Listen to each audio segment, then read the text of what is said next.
ওয়াসাল্লাম নির্দিষ্ট জাতি, গোত্র, ভাষা, সময়, কালের জন্য প্রেরিত হননি। তার রিসালাত ছিল সার্বজনীন, সর্বকালীন, সারা বিশ্বের সকল মানুষ, সকল গোত্র, সকল ভাষা, সকল বর্ণের জন্য। তার পূর্বের সকল নবী বা রাসূল নির্দিষ্ট সময়ের জন্য, নির্দিষ্ট গোত্রের জন্য, নির্দিষ্ট ভাষার মানুষের জন্য প্রেরিত হয়েছিলেন। কিন্তু তিনি এগুলোর ঊর্ধ্বে উঠে সার্বজনীন এবং সর্বকালীন এবং সর্বশেষ নবী এবং রাসূল হিসেবে প্রেরিত হয়েছেন সাল্লাল্লাহু আলাইহি ওয়াসাল্লাম। মহান আল্লাহ সুবহানাহু ওয়া তাআলা যত নবী রাসূল পৃথিবীতে পাঠিয়েছেন তাদের মধ্যে যে 25 জনের নাম পবিত্র কোরআনে আল্লাহ সুবহানাহু ওয়া তাআলা উল্লেখ করেছেন, তাদের মধ্যে উলুল আজম সর্বশ্রেষ্ঠ যে 5 জনকে আল্লাহ সুবহানাহু ওয়া তাআলা দৃঢ় প্রতিজ্ঞ রাসূল হিসেবে উল্লেখ করেছেন, নূহ, ইব্রাহিম, মূসা, ঈসা, মুহাম্মদ, সর্বশ্রেষ্ঠ যে 5 জনকে আল্লাহ সুবহানাহু ওয়া তাআলা উলুল আজম হিসেবে উল্লেখ করেছেন, তাদের মধ্যেও সর্বশ্রেষ্ঠ হচ্ছেন আমাদের নবী মুহাম্মদ সাল্লাল্লাহু আলাইহি ওয়াসাল্লাম। আর তার শ্রেষ্ঠত্বের মাপকাঠি প্রকাশিত হবে, তার শ্রেষ্ঠত্বের মানদণ্ড প্রকাশিত হবে কিয়ামতের মাঠে। কিয়ামতের মাঠে কিভাবে?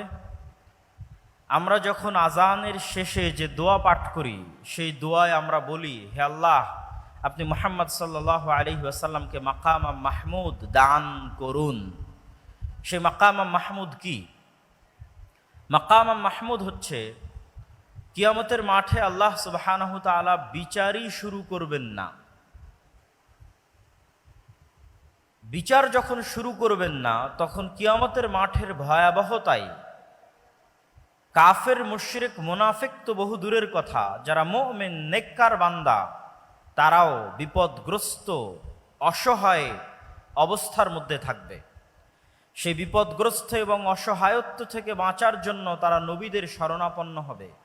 প্রথমে আদম, তারপরে নূহ, তারপরে ইব্রাহিম, তারপরে মূসা, তারপরে ঈসা, এইভাবে যত বড় বড় নবী আছে তাদের কাছে যাবে এবং বলবে, আপনারা আজকে একটু আল্লাহর সাথে কথা বলেন, আল্লাহকে বলেন তিনি যেন দ্রুত বিচার শুরু করে।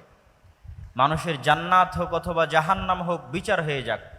বিচারের মাঠে ভয়াবহতা এত বেশি থাকবে। তো সেই দিন কোন নবী এবং রাসূল আল্লাহ সুবহানাহু ওয়া তাআলার সামনে কথা বলার সাহস করবেন না। যেমনটি পবিত্র কোরআনে আল্লাহ সুবহানাহু ওয়া তাআলা বলেছেন, মান যাল্লাযী ইয়াশফাউ ইনদাহু ইল্লা বিইজনিহি, আছে কি কেউ কোনো ক্ষমতাধর, শক্তিশালী, পাওয়ারফুল রাজা, বাদশাহ, প্রধানমন্ত্রী, ব্যবসায়ী, সম্পদশালী, যে সাহস করবে কিয়ামতের মাঠে আল্লাহর সাথে কথা বলার, আল্লাহর অনুমতি ব্যতীত? এমনকি কোনো ক্ষমতাধর, শক্তিশালী, সাহসী, বিত্তশালী, সম্পদশালী মানুষ আছে? এটির চ্যালেঞ্জ আল্লাহ সুবহানাহু ওয়া তাআলা নিজে কোরআন মাজিদে দিয়েছেন আয়াতুল কুরসির মধ্যে। সেই চ্যালেঞ্জের মুখোমুখি হয়ে কোনো নবী রাসূল সেই দিন আল্লাহ সুবহানাহু ওয়া তাআলার সামনে কথা বলার সাহস করবেন না। আদম আলাইহিস সালাতু ওয়াস সালাম থেকে নিয়ে শুরু করে সকল নবী রাসূল বলবেন, আজকে আল্লাহ সুবহানাহু ওয়া তাআলা আমার উপর এত রাগান্বিত, আজকে আল্লাহ সুবহানাহু ওয়া তাআলা আমার প্রতি এত ক্ষিপ্ত যে আজকে আমি তার সামনে কথা বলার মতো আমার কোনো সাহস, কোনো শক্তি আমার নাই। এইভাবে ধীরে ধীরে মানুষ চলে যাবে সর্বশেষ নবী মুহাম্মদ সাল্লাল্লাহু আলাইহি ওয়াসাল্লামের সামনে। আর তিনিও আল্লাহর সাথে সরাসরি কথা বলবেন না, বরং তিনি সরাসরি সিজদায় পড়ে যাবেন। কতদিন সিজদায় থাকবেন তা তিনি নিজেও জানেন না। তিনি সিজদায় এমন ভাষায়, এমন বাক্যে আল্লাহর প্রশংসা করবেন যা কোনোদিন দুনিয়াতে করেননি, যা তখন আল্লাহ সুবহানাহু ওয়া তাআলা তাকে শিখিয়ে দিবেন। দীর্ঘ এক সময় অতিক্রম হওয়ার পর, যতক্ষণ আল্লাহ চাইবেন, সেই সময় অতিক্রম হওয়ার পর আল্লাহ বলবেন, ইয়া মুহাম্মদ ইরফা রাসাক সাল তু'তা ওয়াশফা তুশাফা, মুহাম্মদ মাথা উঠাও, চাও দেওয়া হবে, সুপারিশ করো গ্রহণ করা হবে। এই যে কিয়ামতের মাঠে আদম থেকে নিয়ে কিয়ামত পর্যন্ত কোটি কোটি মানুষ এবং জিনের সামনে মুহাম্মদ সাল্লাল্লাহু আলাইহি ওয়াসাল্লামের যে শ্রেষ্ঠত্ব প্রকাশ পাচ্ছে, এই শ্রেষ্ঠত্বকেই বলা হয়েছে মাকাম মাহমুদ। আমি মুহাম্মদ সাল্লাল্লাহু আলাইহি ওয়াসাল্লাম সম্পর্কে আমার আলোচনা দীর্ঘায়িত না করে এতটুকু বলেই এই পর্বের আলোচনা শেষ করছি।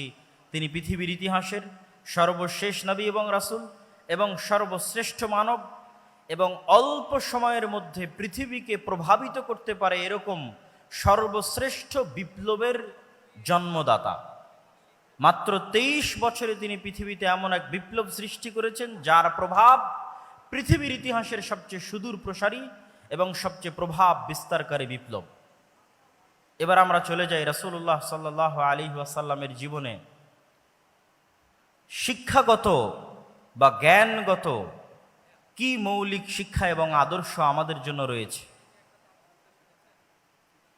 এই পয়েন্টে যাওয়ার আগে একটু ভূমিকা স্বরূপ আমাকে দুটি কথা বলে নিতে হবে। প্রথমত, আমরা জ্ঞান এবং শিক্ষা বলতে কি বুঝব, মুহাম্মদ সাল্লাল্লাহু আলাইহি ওয়াসাল্লামের এনে দেওয়া জ্ঞান এবং শিক্ষা বলতে কি বুঝব, তা জানার জন্য আমাদেরকে একটু ভূমিকা থাকতেই হবে। আল্লাহ সুবহানাহু ওয়া তাআলা যখন মানুষকে সৃষ্টি করেন, তখন তিনি মানুষের শত্রুও সৃষ্টি করেছেন। একটা গেমিং সফটওয়্যার যখন ডেভেলপ করা হয়, তখন সেখানে যেমন নায়ক থাকে তেমনি এনিমি বা শত্রু থাকে। আমরা যখন মাঠে ফুটবল খেলি তখন দুই পক্ষ থাকে, যখন ক্রিকেট খেলি তখন দুই পক্ষ থাকে। দুই পক্ষ ছাড়া কোনো প্রতিযোগিতা, কোনো খেলা, কোনো গেম সম্ভব নয়। আল্লাহ সুবহানাহু ওয়া তাআলা যখন এই পৃথিবী সৃষ্টি করেন বা এই পৃথিবীর সফটওয়্যার ডেভেলপ করেন, তখন তিনি এই পৃথিবীতে যে খেলা, যে গেম, যে প্রতিযোগিতা শুরু করেছেন, তাতে মানুষের শত্রু তৈরি করে দিয়েছেন।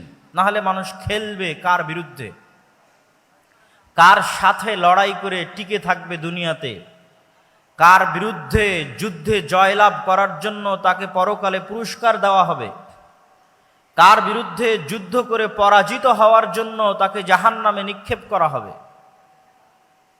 গেম এবং খেলা হতে হবে উভয় পক্ষের পক্ষ থেকে, এবং রেফারিকে হতে হবে ন্যায় বিচারক, এবং সকলকে লেভেল প্লেয়িং ফিল্ড দিতে হবে।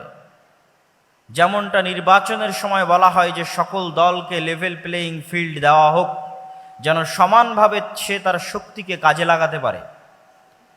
ঠিক এই পৃথিবী ডেভেলপ করার সময় আল্লাহ সুবহানাহু ওয়া তাআলা মানুষ এবং মানুষের শত্রু একই সাথে সৃষ্টি করে দিয়েছেন। একই সময় মানুষের সেই চিরন্তন শত্রু হচ্ছে ইবলিস, এবং ইবলিসের সেনাবাহিনী শায়াতিনাল ইনসি ওয়াল জিন, জিনদের মধ্যে থেকে শয়তান এবং মানুষদের মধ্যে থেকে শয়তান, তাদের সর্দার হচ্ছে ইবলিস। তাদের সাথে চিরন্তন যুদ্ধ আল্লাহ সুবহানাহু ওয়া তাআলা শুরু করে দিয়েছেন মানুষের। আপনি পবিত্র কোরআনের প্রথম থেকে নিয়ে শেষ পর্যন্ত অধ্যয়ন করেন, আল্লাহ সুবহানাহু ওয়া তাআলা আপনার শত্রু হিসেবে কাকে চিহ্নিত করছেন। যে আপনার গীবত করে, অপবাদ দেয়, আপনার জমি জায়গা দখল করে নিয়েছে তাকে, যে ইসরায়েল ফিলিস্তিনে মুসলমানদেরকে হত্যা করছে তাকে, যে ব্রাহ্মণ্যবাদী কট্টরপন্থী যারা মুসলমানদের উপর অত্যাচার করছে তাকে। জি না, আল্লাহ সুবহানাহু ওয়া তাআলা পবিত্র কোরআনে বারবার মানুষের জন্য শত্রু হিসেবে চিহ্নিত করেছেন শয়তানকে। ইন্নাশ শাইতানা লাকুম আদুউম মুবিন, শয়তান তোমাদের জন্য চিরন্তন এবং চিরস্থায়ী শত্রু। এই জন্য আপনি যখন কোরআন তেলাওয়াত করতে যান, তখন আল্লাহ সুবহানাহু ওয়া তাআলা আপনাকে শিখিয়ে দিয়েছে যে কোরআন তেলাওয়াতের পূর্বে তুমি বলো আউযু বিল্লাহি মিনাশ শাইতানির রাজিম, যে হে আল্লাহ, আমি বিতাড়িত শয়তান থেকে পরিত্রাণ চাচ্ছি। শয়তানের অস্তিত্ব কতটা বাস্তব, শয়তান মানুষের কতটা ভয়ঙ্কর শত্রু, যে কোরআনের তেলাওয়াত পর্যন্ত শুরু হচ্ছে শয়তান থেকে পরিত্রাণ চেয়ে। পবিত্র কোরআনের শুরু থেকে নিয়ে শেষ পর্যন্ত এবং রাসূল সাল্লাল্লাহু আলাইহি ওয়াসাল্লামের হাদিসকে যদি আপনি সামনে রাখেন, রাসূলুল্লাহ সাল্লাল্লাহু আলাইহি ওয়াসাল্লামের জীবনীকে যদি আপনি সামনে রাখেন, প্রতিটি কর্মকে যদি আপনি সামনে রাখেন, তাহলে দেখবেন রাসূল সাল্লাল্লাহু আলাইহি ওয়াসাল্লাম প্রত্যেকটা আদেশ, প্রত্যেকটা নিষেধ, প্রত্যেকটা দোয়া, প্রত্যেকটা জিকির তিনি শয়তানের বিরুদ্ধে দিয়েছেন। রাসূলুল্লাহ সাল্লাল্লাহু আলাইহি ওয়াসাল্লাম আমাদেরকে সালাম দেওয়া শিখিয়েছেন, তার জীবনের একটি শিক্ষা। তো সালাম দেওয়া শিখাতে গিয়ে তিনি আমাদের কি বলেছেন? যদি তোমাদের কেউ বাড়িতে প্রবেশ করার সময় সালাম দেয়, তাহলে শয়তান বলে লা মাবিতা লাকুম ওয়ালা আশা আলাকুম, এই বাড়িতে তোমাদের থাকার জায়গা নাই, খাওয়ার জায়গা নাই, এই বাড়ি থেকে বের হয়ে যাও। আর যখন তোমাদের কেউ রুমে, ঘরে, বাড়িতে প্রবেশ করার সময় সালাম না দেয়, তখন শয়তান বলে এই বাড়ি তোমাদের থাকার জায়গা, এই বাড়ি তোমাদের খাওয়ার জায়গা। শিখালেন সালাম আর কানেক্ট করলেন শয়তানের সাথে। রাসূলুল্লাহ সাল্লাল্লাহু আলাইহি ওয়াসাল্লাম আমাদেরকে শিখালেন খাওয়ার সময় বিসমিল্লাহ বলতে হবে, কিন্তু কানেক্ট করছেন কার সাথে? যদি তোমাদের মধ্যে কেউ খাওয়ার সময় ইদা আকালা আহাদুকুম ওয়ালাম ইয়াযকুর ইসমাল্লাহ, যদি তোমাদের কেউ খাবার গ্রহণ করে আর বিসমিল্লাহ না বলে, ইয়াকুলু মাআহু শাইতান, তাহলে শয়তান তার সাথে ওই খাদ্য গ্রহণ করে। শিখালেন বিসমিল্লাহ, কিন্তু সম্পৃক্ত করছেন শয়তানের সাথে। আপনি রাসূলুল্লাহ সাল্লাল্লাহু আলাইহি ওয়াসাল্লামের পুরো জীবনী উঠিয়ে ফেলেন, প্রত্যেকটা ধাপে, প্রত্যেকটা পদক্ষেপে, প্রত্যেকটা আদেশে শয়তান থেকে বাঁচতে, শয়তানের বিরুদ্ধে পদক্ষেপ গ্রহণ করা হয়েছে। তার মানে শয়তান অবাস্তব, অকল্পনীয় কিছু নয়। আমাদের চিরন্তন যে গেম আল্লাহ সুবহানাহু ওয়া তাআলা শুরু করে দিয়েছেন খেলা, এটি শয়তানের বিরুদ্ধে। এবং এই গেমকে, এই খেলাকে লেভেল প্লেয়িং ফিল্ড করার জন্য আল্লাহ সুবহানাহু ওয়া তাআলা মানুষের পক্ষে কিছু ঘোষণা দিয়ে রেখেছেন, শয়তানের পক্ষে কিছু ঘোষণা দিয়ে রেখেছেন। শয়তানের পক্ষে দুটি ঘোষণা। এক, ইবলিসকে পৃথিবীর সবচেয়ে ভয়ঙ্কর শক্তিশালী মেকানিজম আল্লাহ দিয়ে দিয়েছেন। আজকের এই উন্নত আধুনিক বিশ্বে মানুষ কত উন্নত, তারপরও মানুষ অন্তর থেকে অন্তরে কথা ট্রান্সফার করতে পারে না। মোবাইলের হোয়াটসঅ্যাপের মেসেজ বলেন, মেসেঞ্জারের মেসেজ বলেন, আজকে আমার আলোচনা বলেন, লাইভ ভিডিও বলেন, প্রত্যেকটাই আমাদের কান দিয়ে শুনতে হয়। আজকে যদি আমি আমার অন্তর থেকে আপনাদের অন্তরে মেসেজ ট্রান্সফার করতে পারতাম, আমাকে চিল্লিয়ে বলা লাগতো না, মেসেজে লেখা লাগতো না যেটা আপনি পড়বেন। কেন পড়ার দরকার? কেনই বা শোনার দরকার? আমাকে আল্লাহ এই মেকানিজম দিলে আমি এখানে বসে থেকে আপনাদের অন্তরে মেসেজ দিয়ে দিতাম। কিন্তু এই শক্তিশালী পাওয়ারফুল মেকানিজম আল্লাহ কাকে দিয়েছেন? আপনাদের জিজ্ঞেস করছি, কাকে দিয়েছেন? একটু জোরে বলেন তো, কাকে দিয়েছেন? শয়তানকে দিয়েছেন। ইউসবিসু ফি সুদুরিন নাস, মানুষের অন্তরে সরাসরি ডাইরেক্টলি মেসেজ দিতে পারে শয়তান, ওয়াসওয়াসা দিতে পারে শয়তান। মানুষ দ্বিধায় পড়ে যাবে, তার অন্তরে এখন যে কল্পনা চলছে, এই কল্পনা তার না শয়তানের দেওয়া, আমি আপনি কেউ জানি না। আমরা প্রত্যেক সময়ে যে কাজ করার সিদ্ধান্ত নিচ্ছি এবং আমাদের অন্তরে কথা উদিত হচ্ছে, এই প্রত্যেকটি উদিত হওয়া কথা আমার নিজের না শয়তানের পক্ষ থেকে আমরা জানি না। রাসূলুল্লাহ সাল্লাল্লাহু আলাইহি ওয়াসাল্লাম বলেছেন, এমন কোনো মানুষ নেই ইল্লা ওয়ালাহু কারিনান, যার সাথে দুইজন বন্ধু সব সময় থাকে না। কারিনুম মিনাল মালাইকা ওয়া কারিনুম মিনাশ শাইতান, একজন থাকে ফেরেশতা বন্ধু, আরেকজন থাকে শয়তান বন্ধু। প্রত্যেক মানুষের সাথে সব সময় দুইজন বন্ধু তার সাথে আছে, এক ফেরেশতা বন্ধু, দুই শয়তান বন্ধু।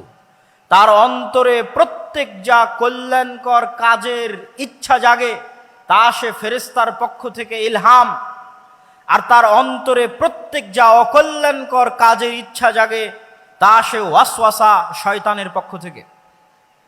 আজকে আপনারা এখানে উপস্থিত হয়েছেন, আমি উপস্থিত হয়েছি, এই যে আমাদের অন্তরে এখানে আসার ইচ্ছা জাগ্রত হয়েছে, এই কল্যাণকর কাজের জন্য আমাদের ফেরেশতা বন্ধুর পক্ষ থেকে আমাদের অন্তরে কথা দেওয়া হয়েছে, আমাদের অন্তরে ইচ্ছা জাগ্রত করা হয়েছে। যাই সকালে যখন ফজরে ঘুমিয়ে থাকছি, রাসূলুল্লাহ সাল্লাল্লাহু আলাইহি ওয়াসাল্লাম তখনও বলেছেন শয়তানের কথা।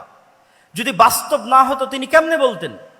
তিনি বলছেন, শয়তান তখন মানুষের মাথার কাছে গিয়ে বলে, নাম নাম নাম ইন্নাল লাইলা লাতাবিল, হে আদমের সন্তান, ঘুমিয়ে থাকো, ঘুমিয়ে থাকো, রাত এখনো অনেক লম্বা। তাহলে আপনি মনে করছেন আমি আমার আরামের জন্য ফজরে ঘুমিয়ে আছি, আর আল্লাহর নবী বলছেন না, আপনার আরামের জন্য নয়, শয়তান আপনার অন্তরে দিচ্ছে তুমি এখন ঘুমিয়ে থাকো। সম্মানিত উপস্থিতি, তাহলে আল্লাহ সুবহানাহু ওয়া তাআলা ইবলিসকে দুইটা ছাড় দিয়েছে। এক, সরাসরি আমাদের অন্তরে কথা দিতে পারে ইবলিস। দুই, কিয়ামত পর্যন্ত তার হায়াত বাড়িয়ে দেওয়া হয়েছে। যতদিন আদম আর আদমের সন্তানেরা পৃথিবীতে বসবাস করবে, ততদিন আদম আর আদমের সন্তানদেরকে শত্রুতামূলক জাহান্নামে নিয়ে যাওয়ার দৃঢ় প্রতিজ্ঞ এবং দৃঢ় পণ নিয়ে কাজ করে যাবে ইবলিস এবং তার সাঙ্গপাঙ্গ এবং সেনাবাহিনী। তাদের ওয়াদার কথা আল্লাহ নিজে কোরআন মাজিদে বলেছেন যে ইবলিস এই মর্মে ওয়াদাবদ্ধ যে আমি একাই জাহান্নামে যাব না, আদম সন্তানদেরকে সাথে নিয়ে জাহান্নামে যাব। এই শত্রুতার ঘোষণা আল্লাহ সুবহানাহু ওয়া তাআলা কোরআনে দিয়েছেন। তাহলে ইবলিস এবং শয়তান যদি অবাস্তব হতো, তাহলে কোরআন আর আল্লাহর নবীর জীবনীতে এইভাবে তিনি শয়তানের প্রতি গুরুত্ব আরোপ করতেন না। সম্মানিত উপস্থিতি, তাহলে এবার লেভেল প্লেয়িং ফিল্ডে ইবলিসের ক্ষমতা অনেক বেশি। তাহলে আদম সন্তানের জন্য কি থাকলো, আমার এবং আপনার জন্য কি থাকলো? কি দিয়ে আমরা শয়তানের বিরুদ্ধে এই যুদ্ধে বিজয়ী হব? এটি রাসূল সাল্লাল্লাহু আলাইহি ওয়াসাল্লামের জীবনের সবচেয়ে বড় মৌলিক শিক্ষা। মহান আল্লাহ সুবহানাহু ওয়া তাআলা পবিত্র কোরআন মাজিদে বলছেন, কুল নাহবিতু মিনহা জামিআ ফাইম্মা ইয়াতিয়ান্নাকুম মিন্নী হুদান ফামান তাবিআ হুদায়া ফালা খাউফুন আলাইহিম ওয়ালা হুম ইয়াহজানুন। আল্লাহ সুবহানাহু ওয়া তাআলা আদেশ দিলেন ইবলিসকে আসমান থেকে নেমে যাওয়ার জন্য, আদেশ দিলেন আদম এবং হাওয়াকে জান্নাত থেকে নেমে যাওয়ার জন্য। আদম এবং হাওয়া আর ইবলিসের গল্প কাল্পনিক নয়, পৃথিবীর সব ধর্ম বইয়ে লেখা আছে। ইহুদিদের বাইবেলে, ইহুদিদের তাওরাতে লেখা আছে, খ্রিস্টানদের বাইবেলে লেখা আছে, মুসলমানদের কোরআনে লেখা আছে। কমন গল্প, সেম কমন। ইবলিস, আদম, হাওয়া তথা সকল নবী একই মেসেজ দিয়েছে। আমাদের সৃষ্টি রহস্য সম্পর্কে সেম মেসেজ দিয়েছেন সকল নবী। তাহলে আল্লাহ সুবহানাহু ওয়া তাআলা বলছেন, আমি ইবলিসকে বললাম আসমান থেকে নেমে যাও, আদমকে বললাম জান্নাত থেকে নেমে যাও। তারপরে ফাইম্মা ইয়াতিয়ান্নাকুম মিন্নী হুদান ফামান তাবিআ হুদায়া, আজ থেকে ইবলিস আর আদম পরস্পরের শত্রু। ইবলিসকে দিয়ে দিলাম এই ক্ষমতা, আর আদমের জন্য কি দিব? আমার পক্ষ থেকে হেদায়েত যাবে আদমের জন্য। ফাইম্মা ইয়াতিয়ান্নাকুম মিন্নী হুদা, আমার পক্ষ থেকে দিক নির্দেশনা যাবে, গাইডলাইন যাবে, কিভাবে তোমরা শয়তানের বিরুদ্ধে যুদ্ধ করবে, শয়তানের বিরুদ্ধে কিভাবে টিকে থাকবে তার ইনস্ট্রাকশন যাবে। নতুন যখন ফ্রিজ কিনেন, কম্পিউটার কিনেন, যে কোনো মেশিনারিজ কিনেন, তখন গাইডলাইন থাকে, ইনস্ট্রাকশন থাকে। যে কোনো গেম যখন আপনি শুরু করবেন খেলা, গাইডলাইন দেওয়া আছে কিভাবে এই গেমটা আপনি খেলবেন। তো এই পৃথিবীতে আপনি শয়তানের বিরুদ্ধে কিভাবে খেলবেন এবং জিতবেন, হারবেন না, তার দিক নির্দেশনা, গাইডলাইন আল্লাহ পাঠাবে। এটা আল্লাহর ওয়াদা। কোরআনে আল্লাহ বলছেন, ফামান তাবিআ হুদায়া ফালা খাউফুন আলাইহিম ওয়ালা হুম ইয়াহজানুন। আমার পাঠানো এই গাইডলাইন, দিক নির্দেশনা যদি মানুষ মেনে নেয়, তাহলে দুনিয়াতে তাদের জন্য কোনো ভীত সন্ত্রস্ত হওয়ার সুযোগ নেই, আর পরকালে আফসোস করার কোনো সুযোগ নেই। দুনিয়াতে কোনো ভয় নাই, পরকালে কোনো আফসোস নাই। তাহলে ওই গাইডলাইনই নবীদের মাধ্যমে আসে কিতাব হিসেবে। ওই গাইডলাইনটা পৌঁছে দেওয়ার জন্য আল্লাহ নবীদের মাধ্যমে কিতাব পাঠান, যার সর্বশেষ কিতাব এবং সর্বশেষ নবী মুহাম্মদ সাল্লাল্লাহু আলাইহি ওয়াসাল্লাম এবং কোরআন। এই জন্য কোরআন আর মুহাম্মদ সাল্লাল্লাহু আলাইহি ওয়াসাল্লামের প্রথম কাজ হচ্ছে মানুষকে শয়তান সম্পর্কে জানানো। শয়তান তোমাদের চিরন্তন শত্রু, জানো, এর থেকে বাঁচতে এই করতে হবে। লেভেল প্লেয়িং ফিল্ড করার জন্য দ্বিতীয় মানুষের জন্য মহান আল্লাহ সুবহানাহু ওয়া তাআলার ঘোষণা। যতই আল্লাহ মানুষের জন্য দিক নির্দেশনা, গাইডলাইন পাঠাক, তারপরও ইবলিসের ক্ষমতা বেশি। ইবলিস সরাসরি আমার অন্তরে মেসেজ দিতে পারে, আমরা ধোঁকা খেয়ে যাই, মনে করি এটা আমার ইচ্ছা, অতএব চলো আমি এখন গান শুনবো, অতএব চলো এখন অবৈধ রিলেশনশিপে ব্যস্ত হব। যে কোনো অন্যায় কাজ, সেই অন্যায় কাজে আমি মনে করি আমার শান্তি, আমার আনন্দের জন্য করছি, কিন্তু আসলে ইবলিস দিচ্ছে। এইটার জ্ঞান কয়জনের কাছে আছে? কয়টা ইউনিভার্সিটি আপনাকে এই জ্ঞান দিবে? কয়টা কলেজ আপনাকে এই জ্ঞান দিবে? পৃথিবীর কোনো পিএইচডি থিসিস, কোনো মাস্টার্সের থিসিস, কোনো সিলেবাসে আপনাকে এই জ্ঞান দেওয়া হবে না। যে শয়তান পৃথিবীতে আছে এবং আপনার অন্তরের উপর তার কন্ট্রোল ক্ষমতা আছে? নাই, পৃথিবীতে কেউ আপনাকে এই জ্ঞান দেবে না। পৃথিবীতে যেখানে যাবেন সবাই আপনাকে বলবে তুমি তোমার মন মতো চলো, তোমার মনে যেটা ভালো লাগে সেটা করো। একমাত্র আল্লাহ, কোরআন এবং আল্লাহর নবী বলবে না, ফুল স্টপ। তুমি জানোই না কোনটা তোমার ইচ্ছা আর কোনটা শয়তান তোমার অন্তরে দিয়েছে। আর কেন পৃথিবীর মানুষ আপনাকে এটি থেকে সতর্ক করবে না? কেন পৃথিবীর কোনো ইউনিভার্সিটি, কোনো সিলেবাস, কোনো কারিকুলামে বলা নাই যে পৃথিবীতে শয়তান আছে এবং তার থেকে আপনাকে বাঁচতে হবে? শয়তান এইভাবে কাজ করে আর আপনাকে তার বিরুদ্ধে এইভাবে যুদ্ধ করতে হবে, এরকম কোনো গাইডলাইন, কোনো সিলেবাস কেন নাই? এই জন্য যে যখনই মানুষ শয়তান সম্পর্কে সচেতন হবে, অসংখ্য ব্যবসা, অসংখ্য বিজনেস বন্ধ হয়ে যাবে। অসংখ্য ব্যবসা, অসংখ্য বিজনেস বন্ধ হবে। যদি আপনি আপনার সাইকোলজিকে ম্যানিপুলেট করতে না পারে, তাহলে যত সামাজিক যোগাযোগ মাধ্যম আছে যারা মানুষের মনোযোগকে ধরে রাখার জন্য জাস্ট মানুষের সাইকোলজি কিভাবে কাজ করে, কিভাবে মানুষকে ফেসবুক, ইউটিউব, টুইটারে ব্যস্ত রাখা যাবে এর জন্য গবেষণা করে তার ফিচার সাজায়, আপনি যখন নিজের মনের বিরুদ্ধে যুদ্ধ করবেন তখন এগুলো লস প্রজেক্ট। আর যখন আপনি নিজের মন মতো চলবেন তখন এগুলো প্রত্যেকটা প্রজেক্ট লাভজনক। যখন আপনি নিজের মনের বিরুদ্ধে গিয়ে পর্দা করবেন তখন ফ্যাশন ইন্ডাস্ট্রিজ বন্ধ হয়ে যাবে। আর যখন মন মতো চলবেন তখন ফ্যাশন ইন্ডাস্ট্রিজের বিজনেস চলবে। এরকম প্রত্যেকটা ধাপ আছে যা শয়তান ম্যানুফ্যাকচার করে রেখেছে পৃথিবীর মানুষকে ভুলিয়ে রাখার জন্য। এটি আমি বলছি না, আল্লাহ সুবহানাহু ওয়া তাআলা বলছেন, আলহাকুমুত তাকাসুর, হে দুনিয়ার মানুষ, তোমাদেরকে শয়তান দুনিয়ার লোভ লালসা দিয়ে এমনভাবে ভুলিয়ে রাখবে। কি ভুলিয়ে রাখবে? কি ভুলিয়ে রাখবে? সালাতের কথা? জি না। শয়তান আপনাকে কি ভুলিয়ে রাখবে? সিয়ামের কথা? জি না। শয়তান আপনাকে ভুলিয়ে রাখবে মৃত্যুর কথা। আলহাকুমুত তাকাসুর হাত্তা যুরতুমুল মাকাবির, কবরে না যাওয়া পর্যন্ত আমার এবং আপনার মনে হওয়ার চান্স নাই যে আমি আপনি মারা যেতে পারি। আজকের পৃথিবী এতটা ব্যস্ততম পৃথিবী, আজকের টেকনোলজি এতটা ব্যস্ততম, আজকের মোবাইল, আজকের টেকনোলজি, সামাজিক যোগাযোগ মাধ্যম মানুষকে এমনভাবে আঁকড়ে ধরে আছে, অবৈধ সম্পর্ক মানুষকে এমনভাবে আঁকড়ে ধরে আছে, ক্যারিয়ারের চিন্তা, দুনিয়ার চিন্তা এমনভাবে আঁকড়ে ধরে আছে যে আপনি মাসকে মাস, বছরকে বছর চিন্তা করতে পারবেন না যে আপনি মারা যাবেন। হাত্তা যুরতুমুল মাকাবির। আর এটাই শয়তানের টার্গেট, যেন আপনি কোনোদিন ভুলেও স্মরণ না হয় যে আপনি মারা যাবেন। কেন? যখনই স্মরণ হবে আপনি মারা যাবেন তখনই আপনার মধ্যে অস্থিতিশীলতা কাজ করবে, আপনি শান্তি খুঁজবেন। তখনই তো আপনাকে কোরআন বলবে তোমার চিরন্তন শত্রু হচ্ছে শয়তান। সম্মানিত উপস্থিতি, তাহলে কি আলোচনা করছিলাম? যতই আল্লাহ সুবহানাহু ওয়া তাআলা আমাদের জন্য গাইডলাইন দিক, তারপরেও পাওয়ারফুল ইবলিস আমার অন্তরে মেসেজ দেওয়ার জন্য। তাহলে আমার জন্য ছাড় কোথায়, অফার কোথায়? আল্লাহ সুবহানাহু ওয়া তাআলা এবার আমাদের জন্য ছাড় এবং অফারের ঘোষণা দিচ্ছেন।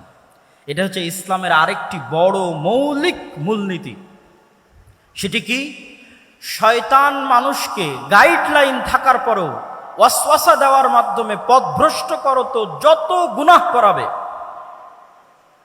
যত গুনাহ করাবে, যত ভয়ঙ্কর থেকে ভয়ঙ্কর গুনাহ হোক না কেন, শিরকের মতো গুনাহ হোক, হত্যার মতো গুনাহ হোক, জেনা ব্যভিচারের মতো গুনাহ হোক, যত বেশি পরিমাণে গুনাহ হোক না কেন, আসমান জমিন ভর্তি গুনাহ হোক না কেন, আল্লাহ সুবহানাহু ওয়া তাআলার পক্ষ থেকে মানুষের জন্য অফার শয়তানের বিরুদ্ধে যাওয়ার জন্য, শয়তানকে পরাজিত করার জন্য। যে এত বিশাল লম্বা গুনাহের পরেও মানুষ যদি অনুসূচিত হয়ে আল্লাহ সুবহানাহু ওয়া তাআলাকে বলে, হে আল্লাহ আমার ভুল হয়ে গেছে, আপনি আমাকে ক্ষমা করে দিন, তাহলে মানুষের কে গুনাহ করার জন্য শয়তান যা চেষ্টা করেছে, যা পরিশ্রম করেছে, সকল চেষ্টা, সকল পরিশ্রমকে পণ্ড করে দিয়ে আল্লাহ সুবহানাহু ওয়া তাআলা মানুষকে ক্ষমা করে দিবেন। বলেন আল্লাহু আকবার। এই একটা অফার দিয়ে মানুষ জান্নাতে চলে যাবে। কিন্তু মানুষকে ক্ষমা তো চাইতে হবে। ইসলামে এমন কোনো গুনাহ নাই যেই গুনাহের ক্ষমার রাস্তা আল্লাহ সুবহানাহু ওয়া তাআলা দেননি। ইসলামে ক্ষমার অযোগ্য কোনো অপরাধ নাই। হ্যাঁ, তবে শ্বাস থাকা পর্যন্ত। আপনি মৃত্যুবরণ করলেন কিয়ামতের মাঠে, তখন শুধু একটা গুনাহ ক্ষমা হবে না, সেটা শিরক। যা আমি আসব, যে ইসলামের সবচেয়ে বড় মৌলিক শিক্ষার একটি হচ্ছে তাওহীদ এবং শিরক না করা। আসবো ইনশাল্লাহ ধীরে ধীরে। তাহলে জীবদ্দশায় যতক্ষণ নিঃশ্বাস আছে ততক্ষণ এমন কোনো অপরাধ নাই যেই অপরাধ ক্ষমার অযোগ্য আল্লাহর দরবারে। প্রত্যেকটা অপরাধ ক্ষমার যোগ্য হতে মানুষকে ক্ষমা চাইতে হবে। যদি মানুষের সাথে সম্পৃক্ত অপরাধ হয় তো মানুষের কাছে ক্ষমা চাইবে। যদি মানুষের হক মেরে নেওয়া সংক্রান্ত অপরাধ হয় তো মানুষের হক আদায় করে দিবে। যদি আল্লাহর সাথে সম্পৃক্ত গুনাহ হয় তো আল্লাহর কাছে ক্ষমা চেয়ে নিবে। এই ক্ষমা চাওয়ার মাধ্যমে সেই ইবলিসকে পরাজিত করবে। কিন্তু ইবলিস আপনার অন্তরে ভয় দিবে। ইবলিসের একটা বড় বিজনেস হচ্ছে মানুষকে দারিদ্রতার ভয় দেখায়, মানুষকে নিরাশা করে। লা তাকনাতু মির রাহমাতিল্লাহ। ইবলিস আপনাকে ভয় দেখাবে আপনি অনেক বড় গুনাহগার, আপনি ক্ষমা চাইতে পারেন না, আল্লাহর দরজা আপনার জন্য বন্ধ হয়ে গেছে। আপনার অন্তরে হতাশা সৃষ্টি করবে। এটাই শয়তানের বিরুদ্ধে যুদ্ধ, যে ইসলামে কোনো হতাশা নাই। আপনি গুনাহগার যত বড়ই হন না কেন, আল্লাহ সুবহানাহু ওয়া তাআলার কাছে ক্ষমা চাইলে আল্লাহ ক্ষমা করে দিবে। এবং ইসলামে দারিদ্রতারও কোনো ভয় নাই। সেই পয়েন্টগুলো তো আমি আসবো ইনশাআল্লাহ। তাহলে শয়তানের এই আলোচনা থেকে এতটুকু কি পরিষ্কার হলো যে নবী এবং রাসূলকে পাঠানো হয়েছে, কোরআনকে পাঠানো হয়েছে মানুষকে একটা গাইডলাইন দেওয়ার জন্য, শয়তানের বিরুদ্ধে যুদ্ধ করার জন্য। কিন্তু এই জ্ঞান, এই যে গাইডলাইনের যে জ্ঞান, শয়তানের অস্তিত্বের যে জ্ঞান, এই জ্ঞানগুলো একসময় পৃথিবী থেকে উঠে যাবে এবং মানুষ পশুতে পরিণত হয়ে যাবে। রাসূলুল্লাহ সাল্লাল্লাহু আলাইহি ওয়াসাল্লাম বলছেন, ইন্নাল্লাহা লা ইয়াকবিদুল ইলমা ইনতিজাআন ইয়ানতাজিউহু মিনাল ইবাদ ওয়ালাকিন ইয়াকবিদুল ইলমা বিকবদিল উলামা। আল্লাহ সুবহানাহু ওয়া তাআলা জ্ঞানকে ছিনিয়ে নেন না। আল্লাহ সুবহানাহু ওয়া তাআলা জ্ঞানকে ছিনিয়ে নেন না, বরং আল্লাহ সুবহানাহু ওয়া তাআলা জ্ঞানকে উঠিয়ে নেন আলেমদের মৃত্যুর মাধ্যমে। জ্ঞান উঠে যাবে। রাসূলুল্লাহ সাল্লাল্লাহু আলাইহি ওয়াসাল্লাম আর এক হাদিসে বলেছেন, ইউরফাউল ইলম ওয়া ইউনজালুল জাহল। জ্ঞান উঠে যাবে, মূর্খতা বর্ষণ করা হবে পৃথিবীতে। মূর্খতা বৃষ্টির মতো বর্ষিত হবে আর জ্ঞান উঠে যাবে। আজকে যেহেতু আমাকে ইসলামের জ্ঞান কেন্দ্রিক মূলনীতি আলোচনা করতে বলা হয়েছে, তাহলে আপনাদের কাছে আমার প্রশ্ন, আমরা তো দিন দিন জ্ঞানের জগতে, ঊর্ধ্ব জগতে এগিয়ে যাচ্ছি, জ্ঞান এবং বিজ্ঞানের শীর্ষে আরোহণ করছি। সেখানে আল্লাহর নবী বলছেন জ্ঞান উঠে যাবে এবং মূর্খতা বর্ষিত হবে। তাহলে আমি এবং আপনি জানি না যে প্রকৃত জ্ঞান কোনটা, যেই জ্ঞান আমাদের ইউনিভার্সিটি, আমাদের কলেজের সিলেবাসের মধ্যেই নাই।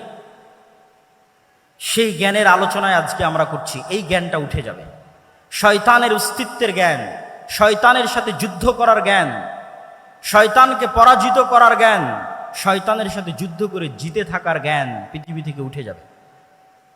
তখন মানুষ ধীরে ধীরে পশুতে পরিণত হবে।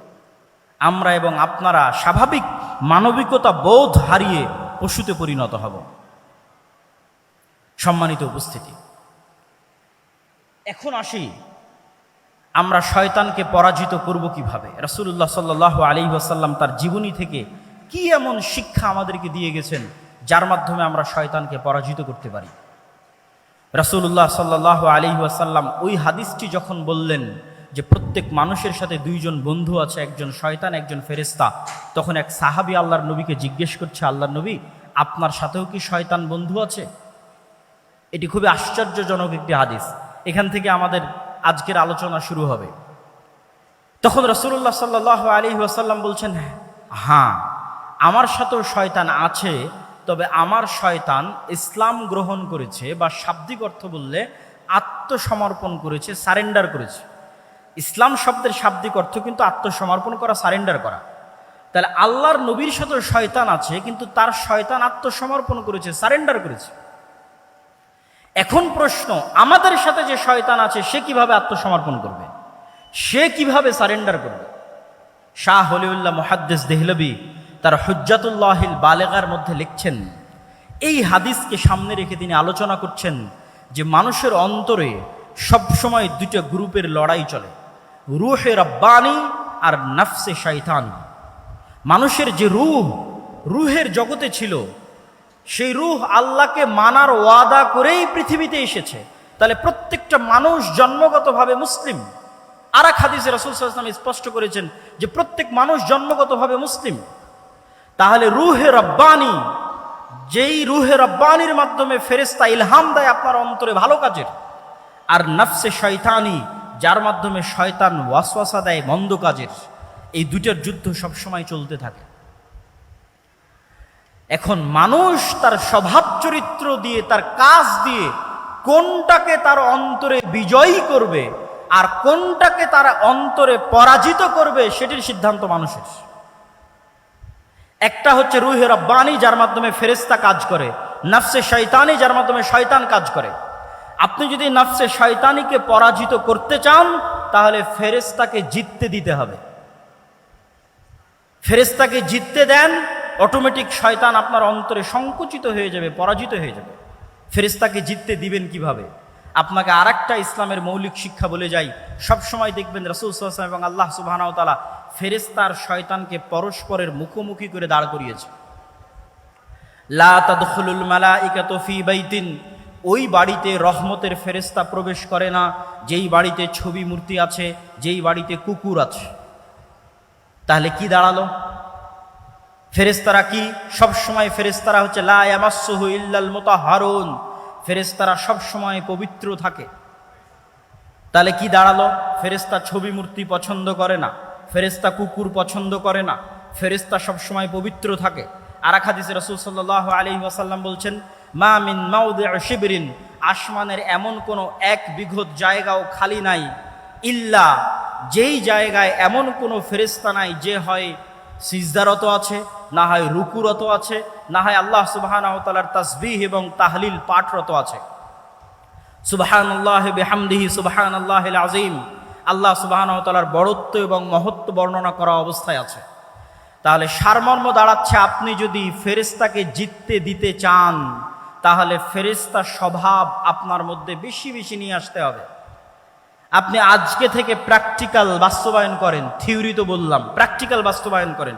আপনি এখন থেকে উঠে গিয়ে কোনো সময় অপবিত্র হবেন না, কেননা ফেরেশতা অপবিত্র নয়, পবিত্র। যখনই আপনার অজু ভাঙবে তখনই অজু করবেন, যখনই ফরজ গোসল হবে তখনই গোসল করবেন, তথা আপনি সবসময় পবিত্র থাকতেছেন। মানে আপনার অন্তরে আপনি রুহে রব্বানি, ফেরেশতা শক্তিকে বিজয়ী হওয়ার সুযোগ করে দিচ্ছেন। আর আপনার অন্তরে অটোমেটিক শয়তান তখন সংকুচিত হয়ে যাবে, পলাতক এবং পরাজিত হয়ে যাবে। ওই যে আল্লাহর নবী বলল, আমার শয়তান আত্মসমর্পণ করেছে, আপনার শয়তান আত্মসমর্পণ করবে। আপনি ছবি মূর্তি থেকে দূরে সরে যান, আপনি তাসবিহ এবং তাহলিল পাঠ করেন, জিকির এবং আযকার করেন, এগুলো ফেরেশতার স্বভাব। তখন আপনার অন্তরে রুহে রব্বানি বিজয়ী হবে। আর যদি আপনি মনে করেন আপনি আপনার অন্তরে ফেরেশতাকেই পরাজিত করবেন আর শয়তানকে বিজয়ী করবেন, তাহলে বেশি খেতে হবে, বেশি ঘুমাতে হবে, বেশি অপবিত্র থাকতে হবে। এই জন্য যারা শয়তানের গোলাম হয়, যারা শয়তানের দাস হয়, প্রকৃত অর্থে যারা শয়তানের ইবাদত করে, তাদের ইনস্ট্রাকশনের মধ্যে দেওয়া থাকে তাকে অপবিত্র থাকতে হবে। টানা 40 দিন গোসল অজু কিছুই করা যাবে না, যেখানে পেশাব পায়খানা করবে ওখানেই খাদ্য গ্রহণ করতে হবে, যাতে মানুষকে তার মানুষত্বের জায়গা থেকে নিচে নামানো যায়। মানুষকে আল্লাহ সর্বশ্রেষ্ঠ সৃষ্টি হিসেবে সৃষ্টি করেছে, মানুষকে তার মনুষ্যত্বের জায়গা থেকে নিচে নামানোর জন্যই LGBTQ। ফেরাউন মানুষত্বের জায়গা থেকে নিচে নামেনি কেন? ফেরাউন পুরুষ ছিল, অহংকারের কারণে কাফের হয়ে গেছে, কিন্তু আর মনুষ্যত্বের জায়গা থেকে নিচে নামেনি। নমরুদ কাফের ছিল, মুশরিক ছিল, আবু জাহাল, আবু লাহাব কাফের মুশরিক ছিল, কিন্তু মানুষ ছিল, মানুষত্বের জায়গা থেকে, পৌরুষত্বের জায়গা থেকে নিচে নামেনি। কিন্তু শয়তান আমাকে এবং আপনাকে চায়, বর্তমান পৃথিবী চায়, বর্তমান পৃথিবীর গ্লোবাল সিস্টেম চায় যে মানুষ তো শয়তানের শিক্ষা, শয়তান সম্পর্কে জানুক, এটা তো বহু দূরের কথা। মানুষ যেন শয়তানের গোলাম হতে হতে তার স্বাভাবিক যে চাল চরিত্র আছে সেটি থেকেও যেন নিচে নেমে যায়। এই জন্য আপনাকে যেমন অপবিত্র থাকার প্রতি শয়তান উৎসাহিত করবে, ঠিক তেমনি আপনি পুরুষ আছেন, অথচ আপনাকে কল্পনা করতে বলা হবে যেন আপনি নারীর মতো কল্পনা করেন। এটি আপনাকে স্বাভাবিক মানুষ থেকে নিচে নামিয়ে দিবে, ফেরাউনের চেয়ে জঘন্য করে দিবে, আবুল আহাব আবু জাহালের চেয়ে জঘন্য করে দিবে। তখন আপনি শয়তানের পরিপূর্ণরূপে গোলাম হয়ে যাবেন। সম্মানিত উপস্থিতি, তাহলে আমরা আলোচনা করছিলাম যে রাসূলুল্লাহ সাল্লাল্লাহু আলাইহি ওয়াসাল্লাম আমাদেরকে শয়তান থেকে বাঁচার জন্য কি করতে হবে। আমার অন্তরে, আমিও পারবো আমার অন্তরে নাফসে শয়তানিকে আত্মসমর্পণ করাতে আমার রুহে রব্বানি ফেরেশতা স্বভাবের সামনে। আর আমি যদি চাই আমি শয়তানকেও বিজয়ী করতে পারবো আমার অন্তরে, তখন আমি পরিপূর্ণরূপে শয়তানের গোলাম হয়ে যাব। ইসলামের শিক্ষার সারমর্ম এটি যে আপনাকে শয়তানের বিরুদ্ধে যুদ্ধ করতে হবে। এবং শয়তানের বিরুদ্ধে যুদ্ধ করতে গিয়ে ইসলামের মৌলিক শিক্ষাগুলোর যদি আমি সারমর্ম করি, তার একটি বড় শিক্ষা হচ্ছে তাওহীদ, আরেকটি বড় শিক্ষা হচ্ছে সালাত। তাওহীদ এবং সালাত কিভাবে শয়তানের বিরুদ্ধে যুদ্ধ করে আপনাকে আমি দেখাই। তাওহীদ হচ্ছে ইসলামের মৌলিক বিশ্বাস, যা প্রচার করতে পৃথিবীতে সব নবী রাসূল এসেছে, যা প্রচার করতে কোরআন এসেছে, যা প্রচার করতে মুহাম্মদ সাল্লাল্লাহু আলাইহি ওয়াসাল্লাম এসেছেন। সেটি কি?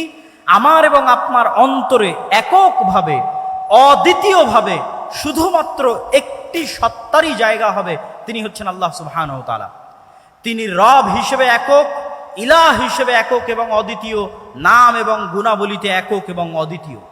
রব হিসেবে একক এবং অদ্বিতীয় পৃথিবীর সবাই মানে, ইহুদি, খ্রিস্টান, বৌদ্ধ, হিন্দু সবাই আল্লাহকে রব হিসেবে একক এবং অদ্বিতীয় মানে, যে আল্লাহ সৃষ্টিকর্তা, আল্লাহ সুবহানাহু ওয়া তাআলা বৃষ্টি বর্ষণকারী, আল্লাহ সুবহানাহু ওয়া তাআলা পাহাড় নদী নালার প্রবাহিতকারী, স্থাপনকারী, আমার আপনার সৃষ্টিকারী সবাই মানে। কিন্তু আল্লাহ সুবহানাহু ওয়া তাআলাকে ইলাহ হিসেবে একক এবং অদ্বিতীয় কেউ মানে না, মুসলমানও মানে না। বহু মুসলিম আল্লাহকে রব হিসেবে একক এবং অদ্বিতীয় স্বীকার করলেও ইলাহ হিসেবে মানে না। ইলাহ মানে আপনার অন্তরের ভক্তি এবং শ্রদ্ধা, যতটুকু আপনার ভক্তি এবং শ্রদ্ধা আপনি করতে পারেন তার পুরোটাই অন্য কাউকে দেওয়া বহু দূরের কথা, যতটুকু ভক্তি শ্রদ্ধা আছে ততটুকু আল্লাহ সুবহানাহু ওয়া তাআলার সামনে সমর্পণ করতে হবে। যতটুকু চাওয়ার আছে ততটুকু আল্লাহ সুবহানাহু ওয়া তাআলার সামনে চাইতে হবে। আপনি যদি আপনার অন্তরে আল্লাহর অস্তিত্ব ব্যতীত আর কোনো কিছুকে, ইট পাথরের কোনো খাম্বার সম্মানও যদি আপনার অন্তরে থাকে, ইট পাথরের তৈরি কোনো খাম্বার সম্মানও যদি আপনার অন্তরে থাকে, তাহলে আপনি আল্লাহর সামনে, আল্লাহর উলুহিয়াতের সামনে পরিপূর্ণ আত্মসমর্পণ করছেন না। সামগ্রিক বিধানদাতা হিসেবে আল্লাহ সুবহানাহু ওয়া তাআলার সামনে যদি আপনার আত্মসমর্পণ না থাকে, এমনকি ইবনুল কাইয়িম রাহিমাহুল্লাহ লিখছেন যে কোনো মানুষ যখন কোনো মেয়ের অন্ধ প্রেমে আসক্ত হয়, যদিও সেটা বউয়েরও হয়, স্ত্রীরও হয়, যে এমনভাবে প্রেমে আসক্ত যে তার স্ত্রী, তার প্রেমিকা যা বলে তাই শোনে, সেখানে আল্লাহর বিধিবিধানের ধার ধারে না, তখন সেও এক প্রকার শয়তানের গোলাম।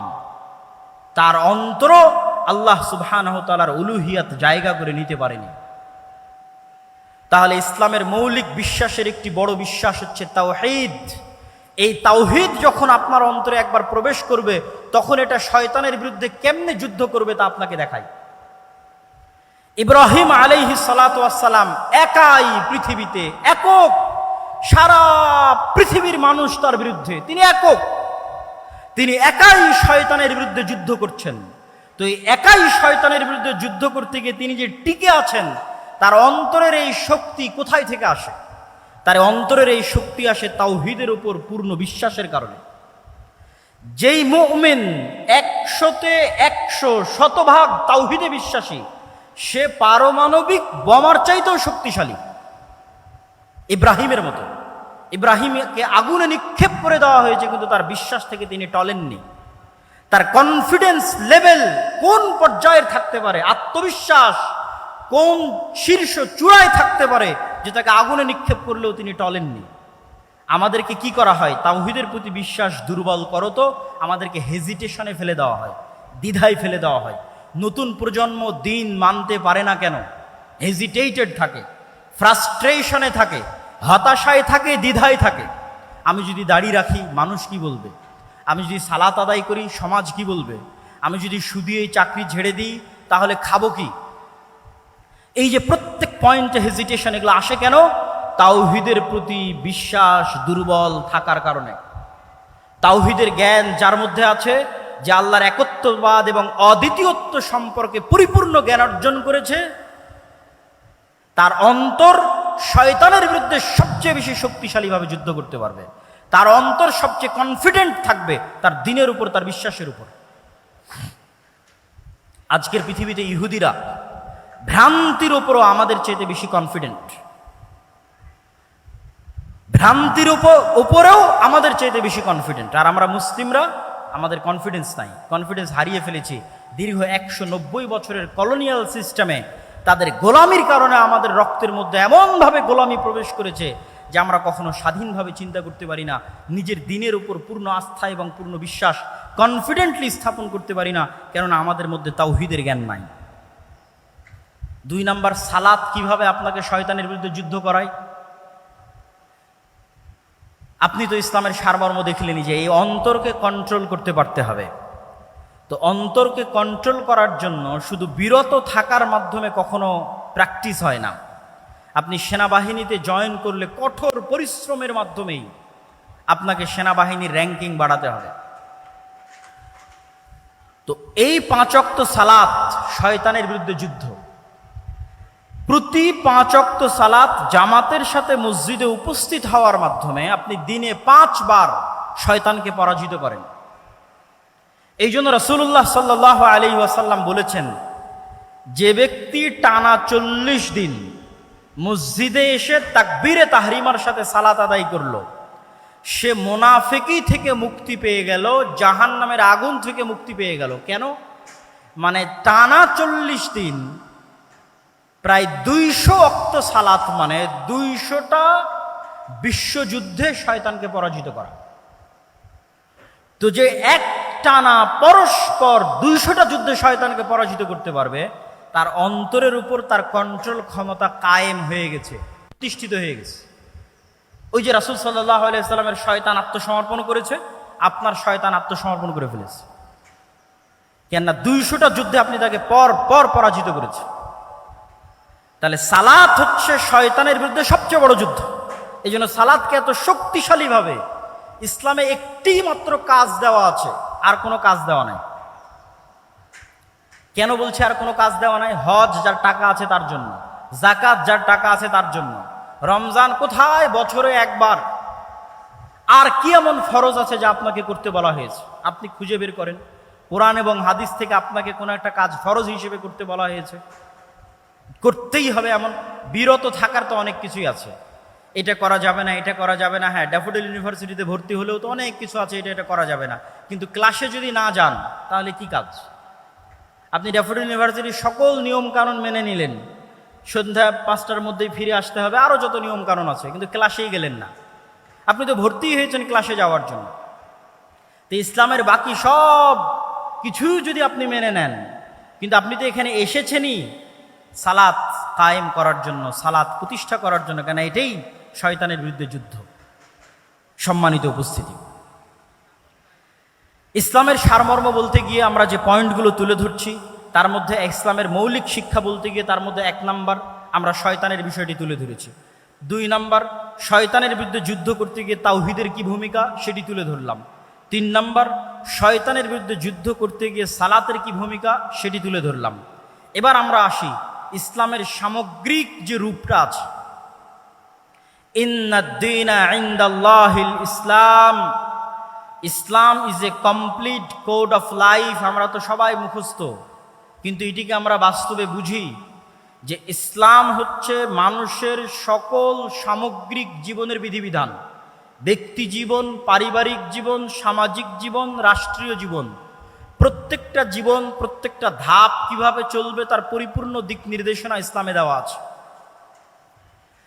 এই পরিপূর্ণ দিক নির্দেশনা সম্পর্কে আল্লাহ সুবহানাহু ওয়া তাআলা কোরআন মাজিদে বলেছেন, ওমাই ইয়াবতাগি গায়রাল ইসলামি দীনা, যে ব্যক্তি ইসলামের এই কমপ্লিট কোড অফ লাইফ থাকার পরে অন্য আর কোনো জীবন বিধান অনুসন্ধান করবে, তার পক্ষ থেকে সেটি গ্রহণ করা হবে না। আজকে নতুন করে বাংলাদেশে লালনবাদ, মানে ইসলাম যদি কমপ্লিট কোড অফ লাইফ আপনি মনে না করেন, তো আপনার কোনো না কোনো কিছু পূরণ করার জন্য কোনো না কোনো থিওরি লাগবে।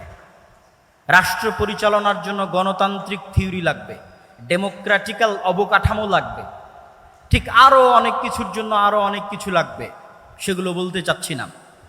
কিন্তু আপনাকে বুঝতে হবে যে ইসলাম হচ্ছে একটি সামগ্রিক জীবন বিধান এবং পৃথিবীর সকল মানুষের জন্য, এবং পৃথিবীর সকল মানুষ আল্লাহ সুবহানাহু ওয়া তাআলার কাছে সমান। ইসলামের কাছে পৃথিবীর সকল মানুষ সমান, সাদা কালো, হিন্দু বৌদ্ধ খ্রিস্টান মুসলিম সকল মানুষ মানুষ হিসেবে সমান। আল্লাহ সুবহানাহু ওয়া তাআলা পবিত্র কোরআন মাজিদে বলছেন, ইয়া আইয়ুহান নাস ইন্না খালাকনাকুম মিন যাকারিন ওয়া উনসা, আমি তোমাদেরকে সৃষ্টি করেছি এক পুরুষ এবং এক নারী হতে, ওয়া জাআলনাকুম শুউবান ওয়া কাবাইলা, আর তোমাদেরকে জাতি গোত্রে ভাগ করে দিয়েছি। তাহলে সব মানুষকে আল্লাহ মানুষ হিসেবে সম্বোধন করেছেন, আদমের সন্তান হিসেবে সম্বোধন করেছেন। আল্লাহর নবী কি বলেছেন? ইয়া আইয়ুহান নাস, হে দুনিয়ার মানুষ, ইন্না রাব্বাকুম ওয়াহিদ, তোমাদের প্রতিপালক একজন, ওয়া ইন্না আবাকুম ওয়াহিদ, আর তোমাদের সকলের পিতা একজন। জো বাইডেনের পিতা আর ডক্টর ইউনূসের পিতা একজন। ইন্না আবাকুম ওয়াহিদ, তোমাদের সকলের পিতা একজন, তিনি হচ্ছে আদম। অতএব পৃথিবীর সকল মানুষ সমান, নো ডিসক্রিমিনেশন, কোনো বৈষম্য নাই আল্লাহ সুবহানাহু ওয়া তাআলার কাছে। ইসলামের কাছে কোনো বৈষম্য নাই। তাহলে ইসলামের যোগ্যতার মাপকাঠি কি? যেমন ছাত্ররা কোটার বিরুদ্ধে আন্দোলন করেছে, কোটা সংস্কার। ইসলামে কোনো কোটা সিস্টেম আছে নাকি জান্নাতে যাওয়ার জন্য? নাই। ইসলামের যোগ্যতার মাপকাঠি এমন যেটা সকলেই অর্জন করতে পারবে। ইন্না আকরামাকুম ইনদাল্লাহি আতকাকুম, তুমি কালো হও সাদা হও, তুমি টাকা পয়সাওয়ালা হও আর গরিব হও আর ধনী হও, যে লেভেলে থাকো না কেন, প্রধানমন্ত্রী হও আর রিক্সাওয়ালা হও, জান্নাতে যাওয়ার জন্য কোনো কোটা নাই। একটাই সিস্টেম যেটা প্রধানমন্ত্রীও আয়ত্ত করতে পারবে, রিক্সাওয়ালাও আয়ত্ত করতে পারবে, সেটা তাকওয়া, পরহেজগারিতা, আল্লাহ ভীরুতা। ওমাই ইয়াত্তাকিল্লাহ ইয়াজআল লাহু মাখরাজা ওয়া ইয়ারযুকহু মিন হাইথু লা ইয়াহতাসিব, আর যে ব্যক্তি আল্লাহকে ভয় করবে, আল্লাহ পৃথিবীতে চলার জন্য তার রাস্তা বের করেই দিবেন, যেভাবেই হোক যেখান থেকেই হোক তার রাস্তা আল্লাহ বের করবেনই করবেন। ওয়া ইয়ারযুকহু মিন হাইথু লা ইয়াহতাসিব, আর এমন জায়গা থেকে আল্লাহ তার রিজিকের ব্যবস্থা করে দিবেন যেখান থেকে সে নিজেও কল্পনা করতে পারে না। ওয়ামান ইয়াতাওয়াক্কাল আলাল্লাহ ফাহুয়া হাসবুহ, আর যে ব্যক্তি আল্লাহর উপর পূর্ণ আস্থা রাখে, আল্লাহ তার অভিভাবক হিসেবে যথেষ্ট। নি'মাল মাওলা ওয়া নি'মান নাসির, আর তিনি সর্বশ্রেষ্ঠ অভিভাবক। সম্মানিত উপস্থিতি, তাহলে এই আয়াত থেকে ইসলামের সারমর্ম কিন্তু আমাদের সামনে ফুটে উঠল। এবার আমি বলি, ইসলামের সফলতার মানদণ্ড কি? সফল তো হবেন তাকওয়া দিয়ে। সফলতার মানদণ্ড কি? তাকওয়া দিয়ে কি অর্জন করতে চান? আমাদের কাছে সাকসেসফুল কেরিয়ারের জন্য অসংখ্য মোটিভেশনাল স্পিকার আছে, স্পিচ আছে, কিন্তু ইসলামের দৃষ্টিতে সাকসেসফুল কেরিয়ার কোনটা? আল্লাহ সুবহানাহু ওয়া তাআলা কোরআন মাজিদে বলছেন, ফামান যুহজিহা আনিন নার ওয়া উদখিলাল জান্নাহ ফাকাদ ফাজ। সফল সেই, সাকসেসফুল কেরিয়ার তারই যে কিয়ামতের মাঠে দেখবে তাকে জাহান্নাম থেকে বাঁচিয়ে দেওয়া হচ্ছে এবং তাকে জান্নাতে প্রবেশ করার সুযোগ দেওয়া হচ্ছে, সে হচ্ছে সাকসেসফুল কেরিয়ারের অধিকারী। সফলতার মানদণ্ড হচ্ছে আমি জান্নাতে যেতে পারলাম কিনা, না আমি জাহান্নামে চলে গেলাম। সম্মানিত উপস্থিতি, আমি ইসলামের সামগ্রিক এবং সার্বিক একটি চেহারা আপনাদের সামনে তুলে ধরি। ব্যক্তি জীবনের আলোচনা হলো, পারিবারিক জীবনে ইসলাম দুটি জিনিস চায়। এক, বংশ সুরক্ষা করতে, মানুষ যেন তার পিতৃ পরিচয় হারিয়ে না ফেলে, এই জন্য জেনা সহ সকল অবৈধ সম্পর্ক নিষিদ্ধ করে দেওয়া হয়েছে। তালাকের যে লম্বা বিধিবিধান, এগুলো দেওয়া হয়েছে মানুষের বংশনামা সুরক্ষা করার জন্য। সামাজিক জীবনে ইসলাম কি চায়? সামাজিক জীবনে ইসলাম চায় ন্যায় বিচার, সততা। রাষ্ট্রীয় জীবনে ইসলাম কি চায়? রাষ্ট্রীয় জীবনে সততা এবং ন্যায় বিচারের পাশাপাশি মানুষের 5টি অধিকার নিশ্চিত করতে চায়। আর সততা এবং ন্যায় বিচার ইসলামের সকল মূলনীতির সারমর্ম, যেটা দিয়ে আজকের বক্তব্য শেষ করে দেব। এতক্ষণ পর্যন্ত যা আলোচনা করলাম, যা আপনাদেরকে ইসলামের দর্শন, ইসলামের থিওরি বোঝানোর চেষ্টা করলাম, রাসূল সাল্লাল্লাহু আলাইহি ওয়াসাল্লামের জীবনী থেকে তার সারমর্ম লুব্বে লুবাব এক বাক্যে যদি শেষ করি, সেটি হচ্ছে সত্যবাদিতা, ন্যায়পরায়ণতা। আজকের এটি বলে আমার বক্তব্য শেষ করে দেব। দুঃখজনক হলেও সত্য, আমরা মুসলমানেরা মনে করে নিয়েছি, ছাত্র ভাইদের দৃষ্টি আকর্ষণ করছি, আমার আলোচনার সকল পয়েন্ট যদি ভুলে যান, এই শেষের পয়েন্টটা আর শুরুতে যে শয়তানের আলোচনা করেছিলাম, এই দুটো পয়েন্ট ভুলবেন না। আজকের শেষের এই পয়েন্টটা মনে রাখার চেষ্টা করবেন। আমাদের মধ্যে অনেকেই মনে করে আমি বাংলাদেশে ইসলাম কায়েম করে ফেলবো। কিভাবে ইসলাম কায়েম করবেন? সবাই যদি নামাজি হয়ে যায় ইসলাম কায়েম হয়ে গেল, সবাই যদি পর্দা করে ইসলাম কায়েম হয়ে গেল। জি না, ইসলামের সবচেয়ে বেসিক এলিমেন্ট, সবচেয়ে মূল ভিত্তি হচ্ছে সত্যবাদিতা, ন্যায়পরায়ণতা। বাইতুল মুকাররমের মধ্যে নামাজি মানুষ মারামারি করতেছে, বাইতুল মুকাররমের মধ্যে যার দাড়ি আছে, টুপি আছে, পাঞ্জাবি আছে, সে মারামারি করতেছে। তার মানে কি? তার মানে সে ইসলামের বেসিক এলিমেন্ট সম্পর্কে জানে না। সে মনে করেছে ইসলাম মানে সালাত, সে মনে করেছে ইসলাম মানে হজ, সে মনে করেছে ইসলাম মানে পর্দা। কিন্তু ইসলাম মানে আগে ন্যায়পরায়ণতা, আগে সত্যবাদিতা। মুহাম্মদ সাল্লাল্লাহু আলাইহি ওয়াসাল্লাম সালাত শিখেছে 40 বছর পরে, সূরা ফাতিহা শিখেছে 40 বছর পরে, আর উনি জন্মগত সত্যবাদী এবং ন্যায়পরায়ণ। তথা 40 বছর যাবৎ যেই গুণ তিনি জন্মগত বহন করেছেন নবী হওয়ার আগেও, সেটি হচ্ছে তিনি সত্য বলতেন, কোনোদিন মিথ্যা বলেননি। 2, তিনি সৎ এবং ন্যায়পরায়ণ, কোনোদিন মানুষের প্রতি অন্যায় করেননি। পৃথিবীতে আল্লাহ যত নবী রাসূল পাঠিয়েছেন, প্রত্যেক নবী রাসূলকে নবী হওয়ার আগে এই দুটি মৌলিক গুণাবলীর অধিকারী হতে হয়েছে। 1, সত্য কথা বলতে হবে, ন্যায়পরায়ণ হতে হবে। কেন? এই গুণটা আল্লাহর। আল্লাহ সত্যবাদী, আল্লাহ ন্যায়পরায়ণ। আল্লাহ বলে দিয়েছেন, তিনি কিয়ামতের মাঠে বলিনি কোটার ভিত্তিতে বিচার হবে না, আর কোনো কিছুর ভিত্তিতে বিচার হবে না, উনি ন্যায়পরায়ণ। তিনি বলেছেন, ইন্নী হাররামতু যুলমা আলাইয়া, আমি আল্লাহ আমার উপর অত্যাচার করাকে হারাম করে নিয়েছি। এই যে পৃথিবী সৃষ্টি করে দিলাম, গেম ওপেন করে দিলাম, সফটওয়্যার ডেভেলপ করে দিলাম, এখন এখানে প্লাস আর মাইনাস পয়েন্ট বাড়তে থাকবে, কমতে থাকবে। মনে করেন শেয়ার বাজার যে মেরে নিয়ে গেছে, ওর হয়েছে প্লাস প্লাস প্লাস, আর যার মেরে নিয়েছে ওর হয়েছে মাইনাস মাইনাস মাইনাস। এখন কিয়ামতের মাঠে আল্লাহ যদি এই প্লাস মাইনাসকে ক্যান্সেল করে জিরো না বানাতে পারেন, তাহলে আল্লাহ নন, নাউজুবিল্লাহ। এটা তার দাবি যে তিনি ন্যায়পরায়ণ। মানে পৃথিবীতে যা অন্যায় সংঘটিত হয়েছে, মানুষের সাথে তো বহু দূরের কথা, পশুর সাথেও যা অন্যায় সংঘটিত হয়েছে, তা তিনি মিটমাট করে দিয়ে পৃথিবীর রেজাল্ট করবেন জিরো। পৃথিবী যখন শুরু হয়েছিল তখন জিরো, আর পৃথিবীতে মানুষ যা অন্যায়, অনাচার, মারামারি, কাটাকাটি, ঢাকা বিশ্ববিদ্যালয়ে একজনকে অন্যায়ভাবে হত্যা করা হলো, ওই বিষয়ে রাসূল সাল্লাল্লাহু আলাইহি ওয়াসাল্লামের একটা হাদিস শুনেন। রাসূল সাল্লাল্লাহু আলাইহি ওয়াসাল্লাম বলছেন, লাউ ইজতামা আল ইনসু ওয়াল জিন, সারা পৃথিবীর সব মানুষ আর সারা পৃথিবীর সব জিন মিলে যদি একজন নিরপরাধ মানুষকে হত্যা করে, তাহলে আল্লাহ সুবহানাহু ওয়া তাআলা সারা পৃথিবীর সব মানুষ আর সব জিনকে জাহান্নামে নিক্ষেপ করতে 2 বারও ভাববেন না, চুল পরিমাণও চিন্তা করবেন না। এটাই তার ন্যায়পরায়ণতার মাপকাঠি, তিনি ন্যায়পরায়ণ। তাহলে ইসলামের মূল শিক্ষা কি? ইসলামের মূল সারমর্ম কি? সত্যবাদী হওয়া, ন্যায়পরায়ণ হওয়া। গত 15 বছর যে ফ্যাসিজম প্রতিষ্ঠিত ছিল, এই ফ্যাসিজমে হাজারো ওসি, লক্ষ ডিসি, লক্ষ এসপি, নামাজি, হাজি, দরবেশ, সে মনে করেছে সালাত ইসলাম, কিন্তু সে তার দায়িত্বে ন্যায়পরায়ণ নয়।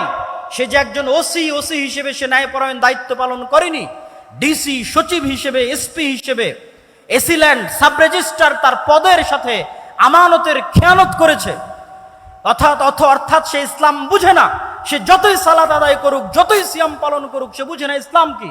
রাসূল সাল্লাল্লাহু আলাইহি ওয়াসাল্লাম বলেছেন, সাবআতু ইউদিল্লুহুমুল্লাহ ইয়াওমা লা দিল্লা ইল্লা দিল্লুহ, 7 শ্রেণীর মানুষকে আল্লাহ কঠিন কিয়ামতের মাঠে বিশেষ ছায়া দিবেন। তার 1 নাম্বার, আলেম নয়, হুজুর নয়, তাহাজ্জুদ গুজার নয়, পর্দাশীলা নয়, ইমামুন আদিল, যে তার দায়িত্বে ন্যায়পরায়ণ। ন্যায়পরায়ণ প্রিন্সিপাল, ওসি, ডিসি, প্রধানমন্ত্রী, প্রধান উপদেষ্টা, ন্যায়পরায়ণ সমন্বয়ক জান্নাতে যাবে। আরেকজন তাহাজ্জুদ গুজারের পূর্বে, আরেকজন সালাত আদায়কারীর পূর্বে। ন্যায়পরায়ণতা হচ্ছে ইসলামের সবচেয়ে বড় মাপকাঠি। অতএব ছাত্র ভাইদের উদ্দেশ্যে আমার উদাত্ত আহ্বান থাকবে, আমার উদাত্ত ডাক থাকবে যে ইসলামের সকল শিক্ষা যদি আমরা ভুলে যাই, এই দুটো মৌলিক শিক্ষার উপর যদি আমরা একটা প্রজন্ম তৈরি করতে পারি। ফ্যাসিজম টিকে ছিল কিভাবে, তাদেরকে অন্যায়, তাদের মেরুদণ্ড সোজা নয়, তারা অন্যায় করেছে। আপনি সারা বাংলাদেশে মেরুদণ্ড সোজাওয়ালা সৎ ন্যায়পরায়ণ ওসিডি সিএসপি দেন, ক্ষমতায় যে আসুক না কেন দেশ সুন্দর চলবে। তো ওসিডি সিএসপি কারা হবে? আপনারাই হবেন। আপনারা শিখেন ইসলামের মূল শিক্ষা সৎ এবং ন্যায়পরায়ণ হওয়া, এবং টাকার কাছে কোনো চাপের কাছে মাথা নত না করা, এটাই শয়তানের বিরুদ্ধে যুদ্ধ। সম্মানিত উপস্থিতি, বক্তব্যের বিষয় ছিল অনেক কঠিন। আমি হয়তো পুরো বিষয়টার উপর আপনাদেরকে ইসলামের পুরো সারমর্ম বা সামারি হয়তো আপনাদের সামনে পরিপূর্ণরূপে তুলে ধরতে পারলাম না, তারপরও যতটুকু চেষ্টা করেছি তুলে ধরার চেষ্টা করেছি। আল্লাহ সুবহানাহু ওয়া তাআলা আমাদের সকলকে আল্লাহ সুবহানাহু ওয়া তাআলার এই একমাত্র মনোনীত দ্বীনের উপর টিকে থাকার এবং এই দ্বীনের উপর মৃত্যুবরণ করার এবং যেটা প্রকৃত সফলতার মানদণ্ড সেই জান্নাতে প্রবেশ করার তৌফিক দান করুক। আল্লাহুম্মা আমিন। ওয়া আখিরু দাওয়ানা আনিল হামদুলিল্লাহি রাব্বিল আলামিন। আসসালামু আলাইকুম ওয়া রাহমাতুল্লাহি ওয়া বারাকাতুহু।